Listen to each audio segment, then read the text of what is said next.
গত 7 সপ্তাহের মধ্যে আমাদের সরকার বিভিন্ন গুরুত্বপূর্ণ পদক্ষেপ গ্রহণ করেছে।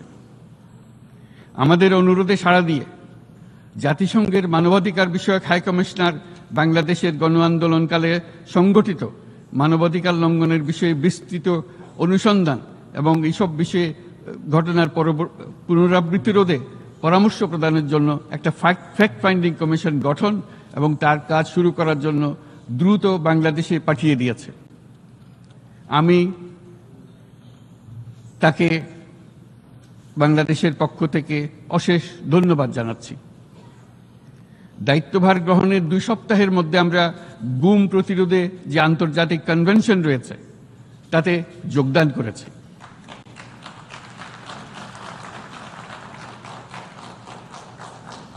এর আশু বাস্তবায়নের জন্য প্রয়োজনীয় দেশীয় আইন ও বিধি প্রণয়নে আমরা এখন প্রক্রিয়া শুরু করেছি। বাংলাদেশে গত 1.5 দশকে যে সমস্ত গুমের অভিযোগ রয়েছে সেগুলো তদন্ত করার জন্য একটি তদন্ত কমিশন এই মুহূর্তে কর্মরত আছে। মানুষের আস্থা আত্মবিশ্বাস ফিরিয়ে আনতে এবং নির্মম অতীত যেন আর ফিরে না আসে কোনোদিন, সেই জন্য আমরা কিছু সুনির্দিষ্ট খাতে সংস্কারকে অগ্রাধিকার দিয়েছি। সেই লক্ষ্যে আমরা বিদ্যমান নির্বাচন ব্যবস্থা, সংবিধান, বিচার ব্যবস্থা, জনপ্রশাসন, আইন শৃঙ্খলা ব্যবস্থা সংস্কারের জন্য স্বাধীন কমিশন গঠন করেছি। সংবাদপত্র ও গণমাধ্যমের সংস্কারের জন্যও পৃথক কমিশন সহ আরও কয়েকটি বিশেষ বিষয়ে কমিশন গঠন প্রক্রিয়াধীন রয়েছে।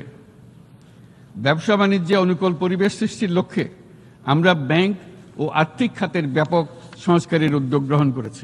একমাত্র ওয়ালটন এসি দিচ্ছে 1 বছরের রিপ্লেসমেন্ট গ্যারান্টি। কোনো বিদেশি ব্যবসা বা বিনিয়োগ যেন ক্ষতিগ্রস্ত না হয় তা নিশ্চিত করতে আমরা বদ্ধপরিকর। এইসব সংস্কার যেন টেকসই হয়, দীর্ঘমেয়াদে নিশ্চিত করতে এবং অবাধ ও নিরপেক্ষ অংশগ্রহণমূলক নির্বাচনের জন্য উপযোগী পরিবেশ সৃষ্টি করতে আমরা কাজ করে যাচ্ছি।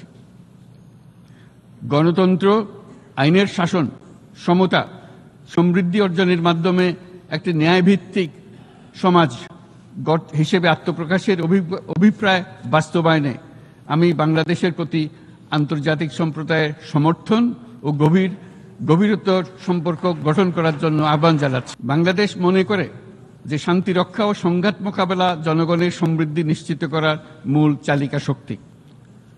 সাম্প্রতিক বিপ্লবকালে আমাদের ইতিহাসের সবচেয়ে কঠিনতম সময়ে জনগণের মুক্তির আকাঙ্ক্ষা পূরণে তাদের পাশে দৃঢ়ভাবে দাঁড়িয়ে আমাদের সাহসী সশস্ত্র বাহিনী সমূহ আরও একবার শান্তির প্রতি তাদের অঙ্গীকার প্রমাণ করেছে। এটা সম্ভব হয়েছে শান্তি রক্ষায় আমাদের অঙ্গীকারের কেন্দ্রবিন্দুতে মানবাধিকারকে স্থান দেওয়ার ফলে।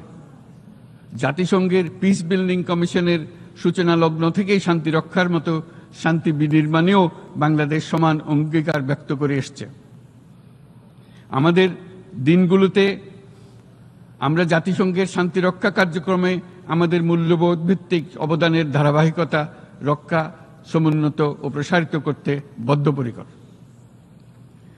জাতিসংঘের শান্তি রক্ষা কার্যক্রমে অবদানকারী 3য় বৃহত্তম রাষ্ট্র হিসেবে বাংলাদেশ এখন পর্যন্ত 43টি দেশে 63টি মিশনে শান্তিরক্ষী প্রেরণ করেছে।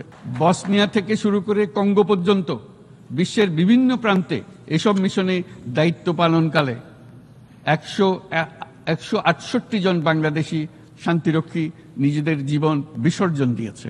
আমরা আশা করি যে কোনো অবস্থায় নানা প্রতিকূলতা সত্ত্বেও জাতিসংঘের ভবিষ্যৎ শান্তিরক্ষী কার্যক্রমগুলোতে বাংলাদেশের প্রতিরক্ষা বাহিনীর সদস্যরা একইভাবে অবদান রাখার সুযোগ পাবে।